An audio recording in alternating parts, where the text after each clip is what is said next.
Hello friends.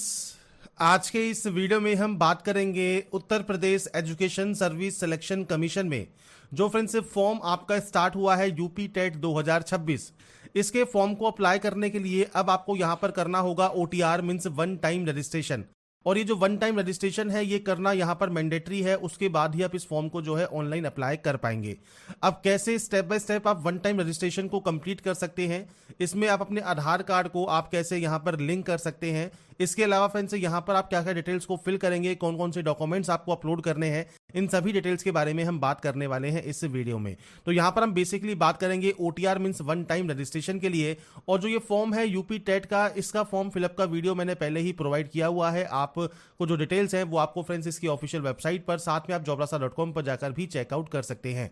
तो बात करते हैं यहाँ पर कैसे आपको ओटीआर कंप्लीट करना है। और इस वीडियो को स्टार्ट करने से पहले अगर अभी तक आपने हमारे चैनल को सब्सक्राइब नहीं किया है, सब्सक्राइब करें, शेयर करें, लाइक करें, जिससे आपको आने वाली सारी अपडेट्स मिल सके। और फ्रेंड्स यहाँ पर देखिए, अब आपको ओटीआर करने के लिए सबसे पहले आपको इस पोर्टल पर, ऑनलाइन पोर्टल पर आना होगा। इस पोर्टल पर आने के बाद फ्रेंड्स आपके सामने यहाँ पर देखिए एक ऑप्शन है आपके न्यू कैंडिडेट का। अगर आपने रजिस्ट्रेशन अभी तक नहीं किया है तो रजिस्ट्रेशन आप कर सकते हैं और यहाँ से आप लॉगिन कर सकते हैं। रजिस्ट्रेशन करने से पहले फ्रेंड्स आपके पास आधार कार्ड, 10 का सर्टिफिकेट और आपकी रिसेंट फोटोग्राफ रेडी यहाँ पर होनी चाहिए। तो सबसे पहले आप इस ओटीआर आईडी वाले ऑप्शन पर क्लिक करेंगे। इसके बाद आपके सामने यहाँ पर देखिए आपके जो ऑप्शंस हैं रजिस्ट्रेशन के वो ओपन हो जाएंगे। अब यहाँ पर आता है आपका पूरा नाम, जो कि आपके 10th की मार्कशीट के अकॉर्डिंग आपका रहेगा। यहाँ पर उसे आपको जो है री एंटर करना है। यहाँ पर आपको फादर नेम देना है, मदर नेम देना है और दो दो बार इनकी एंट्री आपको करनी होगी। इसके बाद है date of birth, date, month and year आप यहां से सेलेक्ट कर सकते हैं, उसे भी कंफर्म कीजिएगा। और यहां पर अपना जेंडर सेलेक्ट करके उसे भी आपको कंफर्म करना है। तो ये बेसिक ऑप्शंस हैं जो कि आपको यहां पर एंटर करने हैं, आपकी डिटेल्स जो कि पर्सनल डिटेल्स है आपके अकॉर्डिंग। सेकंड ऑप्शन आएगा कॉन्टैक्ट एंड आइडेंटिटी। अब यहां पर देखिए फ्रेंड्स जो ऑप्शन है वो तीन ऑप्शन है, आधार कार्ड, ड्राइविंग लाइसेंस और पैन कार्ड। अगर आप यहां पर मान लीजिए ड्राइविंग लाइसेंस करते हैं तो यहां पर फ्रेंड्स आपको ड्राइविंग लाइसेंस नंबर देना है, वेरीफाइड डीएल पर आपको क्लिक करना होगा। और उसके बाद आपका जो मोबाइल नंबर है वो आपको यहां एंटर करना है, सेंड ओटीपी आपको यहां पर करना होगा। ऐसे ही आपकी मेल आईडी है वो आपको ओटीपी वेरीफाई यहां पर करनी होगी। अगर आप यहां पर पैन कार्ड यूजर हैं तो पैन कार्ड नंबर आप यहां पर एंटर कीजिए, आपका मोबाइल नंबर एंटर कीजिए, मेल आईडी एंटर कीजिए और ओटीपी वेरीफाई कर दीजिए। अगर आप पैन कार्ड या फ्रेंड्स आप यहां पर जो है ड्राइविंग लाइसेंस से जो है इसे वेरिफिकेशन करना चाहते हैं तो। अगर आप आधार कार्ड से करना चाहते हैं तो सिंपली आप इस ऑप्शन पर टिक करेंगे। आपके आधार कार्ड का 12 डिजिट का नंबर आपको देना है, वेरीफाई वाया आधार ओटीपी आपको यहां पर क्लिक करना है। उसके बाद फ्रेंड्स आपके जो आधार कार्ड नंबर है उस पर जो भी मोबाइल नंबर रजिस्टर होगा उस पर फ्रेंड्स एक ओटीपी आएगी, वो ओटीपी आपको यहां पर एंटर करना होगा और उसके बाद इस सबमिट वाले ऑप्शन पर क्लिक करना होगा। इसके बाद फ्रेंड्स यहां पर देखिए जैसे ही आपका आधार कार्ड वेरीफाई होगा यहां पर आ जाएगा वेरीफाइड। इसके बाद आता है मोबाइल नंबर, तो आपको सेम आपका मोबाइल नंबर वेरीफाई करना है, आपकी मेल आईडी आपको वेरीफाई करनी है, आपको सेंड ओटीपी पर क्लिक करना होगा। जो ओटीपी आपके पास आएगी वो ओटीपी आपको यहां पर वेरीफाई करनी होगी। तो ये ऑप्शंस आपको यहां पर वेरीफाई करना जरूरी है। तो यहां पर फ्रेंड्स देखिए हमने जो आधार कार्ड नंबर है, मेल आईडी है और मोबाइल नंबर है वो तीनों ही यहां पर वेरीफाई और कंफर्म कर दिए हैं ओटीपी के साथ। अब आता है वेरिफिकेशन रिक्वायर्ड, जो है वो है आपकी लाइव फोटो आईडी जो वेरिफिकेशन है उसका। तो आपको यहां पर एक ऑप्शन देखना होगा जनरेट वेरिफिकेशन क्यूआर कोड, आप इस ऑप्शन पर क्लिक करेंगे। इसके बाद फ्रेंड्स यहां पर देखिए आपके सामने कुछ इस तरह का इंटरफेस आएगा, जहां पर फ्रेंड्स अगर आप मान लीजिए वेब कैमरा यूजर हैं तो अब यूज कैमरा आप यहां पर कर सकते हैं। आप इस ऑप्शन पर क्लिक करेंगे और आपका जो वेब कैमरा है उससे आपकी लाइव फोटो आप कैप्चर कर लेंगे। पर मान लीजिए आपके पास वेब कैमरा नहीं है तो आप इस क्यूआर कोड को आपके मोबाइल से जो है वो स्कैन कर सकते हैं। आपसे कहा गया है इस स्मार्टफोन कैमरा से आपको ये जो है स्कैन करना है और उसके बाद आपकी एक लाइव फोटो आपको कैप्चर करनी है। तो आप फ्रेंड्स इन दोनों में से कोई भी ऑप्शन यूज कर सकते हैं, आप चाहें तो मोबाइल से कर सकते हैं या फ्रेंड्स अगर आप कैमरा यूजर हैं तो आप कैमरा पर क्लिक करेंगे, आपके सामने कुछ इस तरह का इंटरफेस आ जाएगा जहां पर फ्रेंड्स आपकी देखिए जो लाइव फोटो है वो आपको यहां पर कैप्चर करनी होगी। तो आपको जो आपका चेहरा है वो आपको फ्रेंड्स इस जो है आपको डॉटेड लाइन दी गई है इसमें आपको रखना है और कैप्चर फोटो करना है और आपकी जो लाइव फोटो है वो आपको यहां पर कैप्चर कर लेनी है। ये ध्यान रखिएगा फोटो बिल्कुल क्लियर होनी चाहिए, आपको स्ट्रेट देखना है कैमरा में, जो बैकग्राउंड है वो क्लियर होना चाहिए, अच्छी लाइटिंग होनी चाहिए क्योंकि यही फोटोग्राफ आपके एडमिट कार्ड पर भी यूज किया जाएगा। तो इसलिए आप अपनी फोटो सही से कैप्चर करें और उसके बाद आपकी यहां पर देखिए फ्रेंड्स जो लाइव फोटो आईडी वेरिफिकेशन है ये आपकी यहां पर कंप्लीट हो जाएगी। इसके बाद आता है यहां पर सेट सिक्योरिटी क्रेडेंशियल। तो आपको यहाँ पर एक पासवर्ड क्रिएट करना है। पासवर्ड कैसा होना चाहिए, तो फ्रेंड्स पासवर्ड में देखिए आपसे कहा गया है अपर केस आप यूज करेंगे, नंबर्स यूज करेंगे, लोअर केस यूज करेंगे, स्पेशल कैरेक्टर आप यहाँ पर यूज करेंगे। तो जैसे जैसे आप इनको यूज करते जाएंगे वो यहाँ पर ग्रीन होता जाएगा। अब यहाँ पर फ्रेंड्स अगर मैं आपको एक डेमो शो करूं, आप कुछ इस तरह का पासवर्ड यहां पर क्रिएट कर सकते हैं। कैपिटल लेटर से आप यूज करेंगे तो ये अपर केस ग्रीन हो जाएगा, स्मॉल लेटर्स आप यूज करेंगे तो लोअर केस ग्रीन हो जाएगा, स्पेशल कैरेक्टर यूज करेंगे तो स्पेशल कैरेक्टर वाला ऑप्शन ग्रीन हो जाएगा, और नंबर्स यूज करेंगे तो नंबर्स का ग्रीन हो जाएगा। और जैसे ही आप इसे 8 कैरेक्टर का करेंगे कम से कम, तो आपका यहां पर ये भी ग्रीन हो जाएगा। तो ये सभी के सभी ग्रीन होना जरूरी है। इसके बाद फ्रेंड्स आप इस पासवर्ड को कंफर्म करेंगे। यहां पर एक सिक्योरिटी क्वेश्चन है, आप यहां पर कोई भी सिक्योरिटी क्वेश्चन आप यहां पर ले सकते हैं। उस सिक्योरिटी क्वेश्चन का आंसर दीजिए। यहां पर आपको जो भी ह्यूमन वेरिफिकेशन करना है ये आप सॉल्व करके यहां पर मेंशन करेंगे, और उसके बाद रजिस्टर एंड प्रोसीड नेक्स्ट वाले ऑप्शन पर क्लिक कर देंगे। इसके बाद फ्रेंड्स आपका यहां पर देखिए जो प्रोसेस है, स्टार्टिंग का जो रजिस्ट्रेशन प्रोसेस है वो आपका कंप्लीट हो जाएगा। और इसके बाद फ्रेंड्स आपका जो फ्रेंड्स यहाँ पर जो नेक्स्ट पोर्टल है वो आपका ओपन हो जाएगा। यहाँ पर आपको पर्सनल डिटेल्स अब आपको यहाँ पर सबसे पहले फिल करनी होगी। जहां पर आपकी डिटेल्स जो है आपको यहाँ पर शो हो रही होंगी। अब आपको यहाँ पर देना है आपके आधार लिंक मोबाइल नंबर। जो आपका मोबाइल नंबर आधार कार्ड से लिंक है वो आपको यहाँ पर एंटर करना होगा। इसके बाद फ्रेंड्स यहाँ पर अगर आपके पास कोई लैंडलाइन है तो आप उसकी जानकारी दे सकते हैं। यहाँ पर आ गया आपका नेशनलिटी। इसके बाद फ्रेंड्स यहाँ पर आता है नेक्स्ट ऑप्शन आपकी मैरिटल स्टेटस का। इसके बाद आता है प्लेस ऑफ बर्थ, आपका जो जन्म है वो कहां पर हुआ है वो आप दे सकते हैं। तो यहाँ पर आपका प्लेस ऑफ बर्थ आपको देना होगा। विजिबल आइडेंटिफिकेशन मार्क आपको देना होगा। जैसे मान लीजिए कोई मोल है, कोई बर्न का निशान है, जैसे आपको यहाँ पर एग्जाम्पल भी दिया गया है जैसे मोल ऑन राइट चीक, तो आप यहां पर इस तरह से आपका कोई भी विजिबल आइडेंटिफिकेशन मार्क दे सकते हैं। अगर नहीं है मान लीजिए तो आप नो मार्क की एंट्री भी कर सकते हैं। इसके बाद आता है कैटेगरी। तो यहां पर फ्रेंड्स आपकी कैटेगरी कौन सी है, तो देखिए अगर आप अदर स्टेट कैंडिडेट है तो आप यहां पर जनरल से ही फॉर्म को अप्लाई करेंगे। और अगर आप यहां पर फ्रेंड्स ओबीसी कैंडिडेट है तो आप ओबीसी की जानकारी प्रोवाइड कर सकते हैं, जैसे ओबीसी लेयर स्टेटस। अब यहां पर क्रीमी लेयर का ऑप्शन है, एक नॉन क्रीमी लेयर का है। अगर आपके पास नॉन क्रीमी लेयर का सर्टिफिकेट है तो वो आप जानकारी प्रोवाइड करेंगे। आपका कास्ट सर्टिफिकेट का जो नंबर है वो क्या है वो आपको देना होगा। सर्टिफिकेट कब इशू हुआ है वो जानकारी आपको देनी है, और इशूइंग अथॉरिटी जैसे तहसीलदार, एसडीएम, जिला मजिस्ट्रेट जिसने ये जारी किया है, और स्टेट ऑफ इशूइंग मतलब किस स्टेट से ये इशू हुआ है वो जानकारी आपको यहां पर प्रोवाइड करनी है। इसके बाद फ्रेंड्स अगर आप यहां पर जो कैटेगरी आती है आपकी जो आती है एससी की, तो अगर आप एससी कैटेगरी से बिलोंग करते हैं तो same category certificate number, issuing authority, certificate issue date ये आपको यहां पर प्रोवाइड करना होगा। ऐसे ही ईडब्ल्यूएस में भी आपका जो ईडब्ल्यूएस सर्टिफिकेट नंबर है उसकी जानकारी आपको यहां पर प्रोवाइड करनी है। बात आती है अब आपके पीएच कैटेगरी की। अगर आप नहीं आते हैं तो सिंपली नो रखिए। अगर आप पीएच कैटेगरी से आते हैं और आप यहां पर यस करते हैं तो आपकी कौन सी डिसेबिलिटी है, वीएच है, एचएच है, ओएच है या एमडी है, वो आप सेलेक्ट कर सकते हैं। इसके बाद डिसेबिलिटी परसेंटेज कितना है। इसके बाद फ्रेंड्स नेक्स्ट ऑप्शन आता है do you require a scribe. अगर आपको स्क्राइब चाहिए तो आप यहां पर यस कर सकते हैं और स्क्राइब का नाम और स्क्राइब का आधार कार्ड नंबर आप प्रोवाइड कर सकते हैं। नहीं चाहिए तो आप सिंपली नो कर सकते हैं।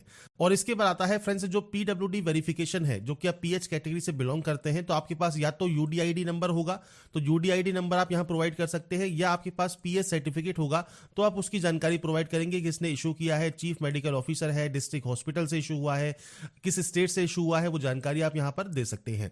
अगर आप पीएच कैटेगरी से यहां पर बिलोंग नहीं करते हैं तो सिंपली नो कर दीजिएगा, सारे ऑप्शंस आपके बंद हो जाएंगे। इसके बाद आता है फ्रेंड्स स्पेशल रिजर्वेशन। अगर आप डिपेंडेंट फ्रीडम फाइटर हैं तो आप इस ऑप्शन को सेलेक्ट कर सकते हैं। स्टेट आपको सेलेक्ट करना होगा।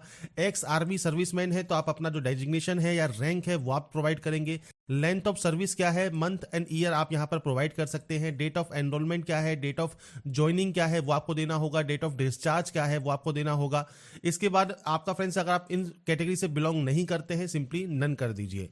अगर आप एज में छूट चाहते हैं तो आप यस कर सकते हैं। क्यों चाहते हैं तो आपकी कैटेगरी सेलेक्ट करनी है, जैसे एससी है, एसटी है, ओबीसी है, कि आप इस कैटेगरी की वजह से आप यहां पर जो है एज में छूट चाहते हैं। तो ये फ्रेंड्स आपके बेसिक ऑप्शंस हैं जो कि आपको यहां पर फिल करने होंगे, और उसके बाद आपको सिंपली सेव एंड नेक्स्ट यहां पर करना होगा। इसके बाद फ्रेंड्स यहां पर अब आपका नेक्स्ट ऑप्शन आता है एड्रेस डिटेल्स का। तो सबसे पहले यहां पर देखिए आपको देना होगा परमानेंट एड्रेस, और यह आपका आएगा कॉरेस्पॉन्डेंस एड्रेस। परमानेंट एड्रेस जहां के आपके डॉक्यूमेंट्स हैं, कॉरेस्पॉन्डेंस मतलब आपका प्रेजेंट एड्रेस। तो पूरा address, house number, building, street कौन सा है, विलेज या टाउन कौन सा है, लैंडमार्क कौन सा है या पोस्ट ऑफिस कौन सा है, इसके अलावा स्टेट कौन सा है, डिस्ट्रिक्ट कौन सा है, पिन कोड क्या है, ये बेसिक ऑप्शन हैं आपके एड्रेस के जो कि आपको यहां पर प्रोवाइड करने होते हैं। अगर आपका परमानेंट एड्रेस और आपका कॉरेस्पॉन्डेंस एज एड्रेस अलग अलग है तो सिंपली आप अलग अलग एंट्री करेंगे। अगर ये सेम है तो आपको सेम एज का ऑप्शन मिलता है, जैसे ही आप क्लिक करेंगे ये ऑटोमेटिक यहाँ पर कॉपी हो जाएगा। तो ये चीज आपको ध्यान रखनी है, आपका एड्रेस सेम है तो सेम एंट्री कीजिए, अलग अलग है तो आप अलग अलग एंट्री करें। ये आपको आपके अकॉर्डिंग एंटर करना है और उसके बाद सेव एड्रेस आपको यहां से डाटा को कर देना है। इसके बाद फ्रेंड्स नेक्स्ट ऑप्शन आता है आपके एकेडमिक क्वालिफिकेशन का। तो यहां पर आपको आपकी एकेडमिक क्वालिफिकेशंस की जो है वो एंट्री करनी है। सबसे पहले यहां पर आता है 10th, आप 10th सेलेक्ट करेंगे। अब आपका बोर्ड कौन सा है, यूपी बोर्ड है या आपका फ्रेंड्स यहां पर कोई अदर बोर्ड है, वो आप यहां पर एंट्री कर सकते हैं। तो मैं आपको सिर्फ यहां पर सैंपल शो कर रहा हूं, कुछ इस तरह से आपको यहां पर जो है आपके बोर्ड की एंट्री करनी है। इसके बाद आता है सब्जेक्ट्स। तो देखिए आपको यहां पर सैंपल भी दिया गया है, जैसे आपके पास सब्जेक्ट कौन कौन सी हैं, तो आप इस तरह से आपकी जो सब्जेक्ट्स हैं उनकी आप यहां पर एंट्री कर सकते हैं। आपकी जितनी सब्जेक्ट्स आपने पढ़ी हैं उस तरह से आप यहां पर एंट्री जो है कर देंगे। इसके बाद आपका आता है पासिंग ईयर, आपने इसको कब पास किया है वो जानकारी आपको यहां पर प्रोवाइड करनी है। इसके बाद आता है फ्रेंड्स यहां पर जो नेक्स्ट ऑप्शन है वो है आपके रोल नंबर का। रोल नंबर आपको एंटर करना होगा, आपका मार्कशीट नंबर आपको प्रोवाइड करना होगा और ये आपके मार्कशीट पर अवेलेबल होता है। ग्रेडिंग सिस्टम में आपका परसेंटेज है, सीजीपीए है तो आप सीजीपीए दे सकते हैं। आपसे कहा गया है percentage will be calculated by multiply obtain CGPA by 9.5। तो आपका सीजीपीए कितना है वो आपको यहां पर प्रोवाइड करना होगा और ये परसेंटेज में आपका यहां पर कन्वर्ट होकर ऑटोमेटिक आ जाएगा। अगर आपका फ्रेंड्स यहां पर परसेंटेज सिस्टम है तो आपके मार्क्स ऑब्टेन आपको देने हैं, मतलब कितने नंबर्स आपने यहां पर गेन किए, टोटल मार्क्स आपको देखने को मिलेंगे और उसके बाद आपको यहां पर परसेंटेज देखने को मिल जाएगी और उसके बाद आप यहां से इस एंट्री को ऐड कर सकते हैं। अब देखिए फ्रेंड्स मैंने अभी यहाँ पर सिर्फ सैंपल शो किया है कि इस तरह से ये ऐड होकर आपको शो कर जाएगा। आपकी जितनी भी सब्जेक्ट्स हैं वो सब आप यहाँ पर एंटर जरूर कीजिएगा और रोल नंबर मार्कशीट नंबर आप दीजिएगा। मैंने सिर्फ अभी आपको डेमो शो किया है। ऐसे ही मान लीजिए आप 12th आप यहाँ पर सेलेक्ट करते हैं तो सेम आपके बोर्ड का नाम क्या है, सब्जेक्ट का नाम क्या है, पासिंग ईयर क्या है, रोल नंबर क्या है, मार्कशीट नंबर क्या है, आपका ग्रेडिंग सिस्टम परसेंटेज है, सीजीपीए है, आपके नंबर से आप यहाँ पर एंट्री करेंगे। इसके बाद आएगा आपका आएगा ग्रेजुएशन का। अगर आप ग्रेजुएशन पास आउट है तो आपको ग्रेजुएशन में आपकी यूनिवर्सिटी का नाम क्या है, तो आपका यूनिवर्सिटी का ध्यान रखिएगा, पूरा नाम आपको यहाँ पर मेंशन करना है, शॉर्ट फॉर्म आपको यूज नहीं करनी है।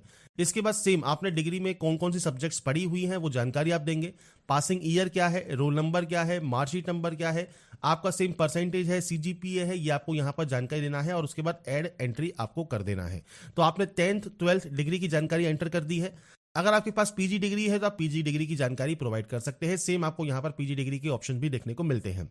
इसके बाद आता है फ्रेंड्स एक मेन ऑप्शन जो है ट्रेनिंग क्वालिफिकेशन का, जो कि बीएड का है या डिप्लोमा इन एलिमेंट्री एजुकेशन का है। आप इस ऑप्शन पर जाएंगे। अब आपको यहां पर देना है आपके यूनिवर्सिटी का नाम कि आपने किस यूनिवर्सिटी से आपने बीएड किया है या डिप्लोमा इन एलिमेंट्री एजुकेशन किया है। जो भी आपकी क्वालिफिकेशन रिक्वायर्ड है वो आपने किया हुआ है। किस सब्जेक्ट में आपने बीएड किया है, डिप्लोमा इन एलिमेंट्री किया हुआ है, पासिंग ईयर क्या है, रोल नंबर क्या है, मार्कशीट नंबर क्या है, नंबर्स कितने आपने गेन किए हैं। तो ये आपकी मार्कशीट के अकॉर्डिंग जो भी जानकारी आपकी यहाँ पर रिक्वायरमेंट है मार्कशीट के अकॉर्डिंग वो आप यहाँ पर एंट्री करेंगे और ऐड एंट्री करेंगे। तो जितने भी ऑप्शंस है वो आप यहाँ पर अपने अकॉर्डिंग एंटर कर सकते हैं। पीजी डिग्री यहाँ पर ऑप्शनल है। अगर आपने पीजी डिग्री की हुई है तो जानकारी प्रोवाइड कर सकते हैं, नहीं की हुई है तो आप इस ऑप्शन को छोड़ भी सकते हैं। बाकी 10th 12th डिग्री और आपका फ्रेंड्स यहाँ पर ट्रेनिंग क्वालिफिकेशन ये आपको एंट्री यहाँ पर करनी है। आपको बेसिक जानकारी प्रोवाइड करनी है और उसके बाद आपको यहाँ पर ऐड एंट्री करने के बाद इस ऑप्शन को यहाँ पर कंप्लीट कर देना है। अब यहाँ पर फ्रेंड्स देखिए जो रिक्वायर्ड क्वालिफिकेशंस हैं इसमें फ्रेंड्स यहाँ पर आपको देखिए सारे ऑप्शंस तभी आपको यहाँ पर ग्रीन टिक मिलेंगे जब आपने सभी जो क्वालिफिकेशंस है 10th है 12th है डिग्री है ट्रेनिंग क्वालिफिकेशन है इनकी जब एंट्री आप यहाँ पर कंप्लीट कर देंगे। इसके बाद आप प्रोसीड नेक्स्ट वाले ऑप्शन पर क्लिक करेंगे। नेक्स्ट ऑप्शन ट्विन ब्रदर या सिस्टर का। अगर आप ट्विन ब्रदर सिस्टर नहीं है सिंपली नो कीजिए, सेव एंड नेक्स्ट आप कर सकते हैं। पर अगर आप ट्विन ब्रदर एंड सिस्टर है तो आप यस करते हैं। तो आपको यहाँ पर उनको जेंडर बताना है, नाम बताना है एज पर आधार, वो भी अगर अपेयर हो रहे हैं इस एग्जाम में तो आप यस कर सकते हैं, नहीं हो रहे हैं तो आप नो करेंगे। आईडी प्रूफ के तौर पर Aadhaar card, driving licence, PAN card, आप कोई भी आप यहाँ पर जो है आईडी प्रूफ यहाँ पर दे सकते हैं और उसके बाद आप सिंपली सेव एंड नेक्स्ट करेंगे। नहीं है तो सिंपली नो कर दीजिए और सेव एंड नेक्स्ट आप यहाँ से कर देंगे। अब आता है डॉक्यूमेंट्स अपलोड। अब आपको यहाँ पर देखिए क्या क्या डॉक्यूमेंट्स अपलोड करने हैं। सबसे पहले है फोटोग्राफ, 30 से 300 केबी में आपको ये अपलोड करना होगा। सिग्नेचर 10 से 200 केबी में। इसके बाद आपके मार्कशीट और डॉक्यूमेंट अपलोड होंगे 50 से 500 केबी में, जो कि आप जेपीजी या पीएनजी फॉर्मेट में आपके यहाँ पर फोटोग्राफ, सिग्नेचर और डिक्लेरेशन अपलोड कर सकते हैं और पीडीएफ जो है वो सर्टिफिकेट एंड मार्कशीट आपके यहाँ पर रहेगी। इसमें सबसे पहले यहाँ पर आता है पासपोर्ट फोटोग्राफ। तो रिसेंट कलर फोटोग्राफ होनी चाहिए, लाइट बैकग्राउंड के साथ या व्हाइट बैकग्राउंड के साथ। ब्लू या आपके ब्लैक पेन से आप सिग्नेचर कर सकते हैं व्हाइट पेपर पर। आपको सेलेक्ट फाइल पर क्लिक करना होगा और उसके बाद फ्रेंड्स आपको आपका जो सिग्नेचर है वो आपको यहाँ पर जो है सेलेक्ट करना है और उसके बाद यहाँ पर अपलोड वाले ऑप्शन पर क्लिक कर देना है, जिससे आपका जो सिग्नेचर है वो आपका यहाँ पर अपलोड हो जाएगा। आप व्यू फाइल पर भी क्लिक कर सकते हैं। नीचे आता है फोटो आईडी प्रूफ, तो आप यहाँ पर voter ID, PAN card, driving licence, passport, Aadhaar card, bank passbook कोई भी ऑप्शन को सेलेक्ट कर सकते हैं। जैसे आधार कार्ड नंबर आपने दे दिया तो आप 12 डिजिट का आपका आधार कार्ड नंबर आप यहाँ पर प्रोवाइड करेंगे और उसके बाद फ्रेंड्स आपकी जो फाइल है, जो पीडीएफ है आपका आधार कार्ड का, वो आपको सेलेक्ट करना है। बस ध्यान रखिएगा जो पीडीएफ आप अपलोड करते हैं उसमें कोई पासवर्ड नहीं होना चाहिए, नॉर्मल फाइल आपको यहाँ पर अपलोड करनी होगी। इसके बाद फ्रेंड्स यहाँ पर देखिए जब आपकी फाइल यहाँ पर अपलोड हो जाती है, इसके बाद आता है 10th की मार्कशीट, तो 10th की मार्कशीट आपको अपलोड करना है 50 से 500 केबी में पीडीएफ फॉर्मेट में। नीचे ऑप्शन आता है 12th की मार्कशीट का, डिग्री की मार्कशीट का, ये भी आपको 50 से 500 केबी में आपको अपलोड करना है पीडीएफ फॉर्मेट में। तो यहाँ पर फ्रेंड्स ये डॉक्यूमेंट्स अपलोड करने के बाद आपको फ्रेंड्स नीचे आना है और नीचे आता है हैंड रिटन डिक्लेरेशन। आपसे कहा गया है नीचे दी गई घोषणा को अपने हाथ से लिखकर उसकी फोटो या स्कैन अपलोड आपको करना है। अब यहाँ पर फ्रेंड्स करना क्या है, आपको हिंदी में लिखना है और आपको इंग्लिश में यहाँ पर लिखना है। तो यहाँ पर आपको एक व्हाइट पेपर लेना है। व्हाइट पेपर पर फ्रेंड्स आपकी सेल्फ हैंडराइटिंग में आपको जो ये डिक्लेरेशन दिया गया है कि आप शपथ पूर्वक अभिकंथन करते हैं कि ऑनलाइन रजिस्ट्रेशन या आवेदन में भरी गई जो भी जानकारी है वो बिल्कुल सही है। ये फ्रेंड्स आपको यहाँ पर जो जानकारी दी गई है ये आपको यहाँ पर लिखनी है अपनी सेल्फ हैंडराइटिंग में। आप इंग्लिश और हिंदी दोनों में लिख सकते हैं। दोनों पर लिखने के बाद जिस कागज पर, जिस पेपर पर आप ये लिखेंगे व्हाइट पेपर पर, उसके बाद फ्रेंड्स आप उसे स्कैन करेंगे और यहाँ पर अपलोड कर देंगे। तो सेलेक्ट फाइल पर क्लिक करके आपको वो फाइल या डिक्लेरेशन आपको अपलोड करना है। इसके बाद फ्रेंड्स नीचे आता है अब आपका जो है ट्रेनिंग सर्टिफिकेट, मतलब बीएड या डिप्लोमा इन एलिमेंट्री एजुकेशन जो भी आपने किया हुआ है, जिसकी जानकारी आपने क्वालिफिकेशन ऑप्शन में दी है, वो आपको यहाँ पर अपलोड करना होगा उसका सर्टिफिकेट। और आपका कैटेगरी सर्टिफिकेट भी यहाँ पर अपलोड मांगेगा, तो वो भी आपको यहाँ पर अपलोड करना है। तो आपकी जो भी कैटेगरी है SC ST OBC या आपका EWS, तो आपको आपका सर्टिफिकेट अपलोड करना होगा। तो यहाँ पर ये अपलोड करने के बाद जब आपके सारे डॉक्यूमेंट्स अपलोड हो जाएंगे तो आपको प्रोसीड टू प्रीव्यू वाले ऑप्शन पर क्लिक करना है। तो यहां पर आने के बाद फ्रेंड्स अब आपका यहां पर देखिए जो OTR प्रोफाइल डिक्लेरेशन है वो आपका यहां पर कंप्लीट हो जाता है। आपको इस ऑप्शन पर टिक करना है और इसके बाद यहां पर मिलता है कंप्लीट OTR प्रोफाइल। अब आपसे कहता है after this you can apply for exam from your dashboard. इसके बाद फ्रेंड्स आप जो अपने डैशबोर्ड है उससे ही फ्रेंड्स आपका जो OTR जब आप कंप्लीट कर लेते हैं आप अपने डैशबोर्ड से जो एग्जाम्स है उनके लिए अप्लाई कर पाएंगे। तो कंप्लीट OTR प्रोफाइल वाले ऑप्शन पर आप क्लिक कर देंगे। तो यहां पर फ्रेंड्स देखिए आपके OTR की जो प्रोसेस है वो आपकी यहां पर कंप्लीट हो जाती है और उसके बाद फ्रेंड्स आप देखिए जो है ऑथेंटिकेट लॉगिन करके आप जो फॉर्म अप्लाई करना चाहते हैं यूपी टेट का वो आप अप्लाई यहां पर कर सकते हैं। तो यहां पर मैंने कोशिश की है आपको सारी जानकारी प्रोवाइड करने की। बाकी की जानकारी आप इसकी ऑफिशियल वेबसाइट पर जाकर चेकआउट कर सकते हैं। साथ में जानकारी आपको jobrasa.com पर भी देखने को मिल जाएगी। अगर आपको हमारा ये वीडियो अपडेट पसंद आया है तो लाइक सब्सक्राइब जरूर कीजिए। बाकी की जानकारी के लिए ऐसे ही बने रहिए हमारे साथ, देखते रहिए हमारा YouTube channel. Thanks for watching.